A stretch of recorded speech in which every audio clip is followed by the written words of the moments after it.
네, 의정 갈등을 해소하기 위한 여야 의정 협의체가 야당과 전공의 단체 등이 불참한 가운데 일단 출범했습니다. 협의체는 올해가 가기 전에 의미 있는 결과를 내놓겠다는 계획을 밝혔는데요. 국회로 가보겠습니다. 윤솔 기자. 네, 국회입니다. 오늘 오전 국회에서 여야 의정 협의체가 첫 회의를 열었습니다. 정부와 여당 그리고 대한의학회 등 일부 의료단체가 참여했는데요. 국민의힘 한동훈 당대표는 갈등과 단절을 극복하고 실마리를 찾았다며 의미 있는 출발이라고 말했습니다.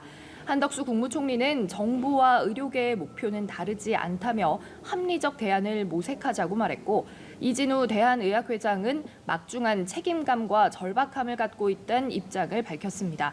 일단 첫 회의를 마친 협의체는 12월까지 의미 있는 결과를 내기로 했다고 설명했습니다. 그러면서 매주 일요일 오후 회의 등을 통해 사직 전공의들의 복귀를 비롯한 여러 문제를 논의하기로 했다고도 밝혔습니다.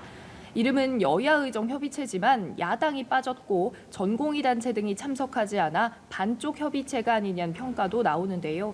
협의체는 더불어민주당의 참여를 촉구하면서 의제 제한을 두지 않고 이야기하고 있다고 강조했습니다. 하지만 민주당은 일단 전공의들과 의대 교수들이 협의체에 빠져 있는 상태에서 일방적으로 출발하는 건 실효성이 없다는 입장입니다. 박단 대한전공의협회 비대위원장도 SNS에 무의미라는 글을 올리며 당사자 없이 대화하겠다고 하느냐, 2025년 의대 모집 정지와 업무 개시 명령 폐지 입장부터 명확히 밝히라고 요구했습니다. 네, 그리고 이재명 대표의 1심 선고, 김건희 여사 특검법 처리를 놓고 여야의 공방도 이어지고 있다고요.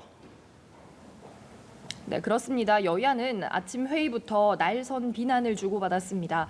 국민의힘에선 오는 15일 있을 이재명 대표의 공직선거법 재판 1심 선고를 앞두고 맹공을 퍼부었습니다. 한동훈 대표는 민주당의 장외 집회를 두고 판사를 겁박하는 무력 시위라고 지칭하면서 무죄라고 생각한다면 생중계를 반대할 이유가 없다고 재차 강조했습니다. 반면 민주당은 김건희 여사 특검법을 오는 14일에 처리하되 수정안을 내놓겠다는 방침을 밝히면서 국민의힘을 압박했습니다. 특검 법안에 명시된 기존 수사 대상에서 범위를 대폭 축소해 도이치모터스 주가 조작 의혹과 명태균 씨 폭로 관련 의혹으로 국한하고 또 제3자 추천안을 받겠다는 겁니다. 박찬대 원내대표는 수사 대상과 특검 추천 방식에 대해 모든 걸 열어놓고 협의할 용의가 있다며 납득 가능한 안을 제시하라고 말했습니다. 반면 국민의힘 추경호 원내대표는 민주당이 특검법을 일방 처리할 경우 즉시 대통령의 제의 요구권 행사를 건의하겠다고 예고했습니다.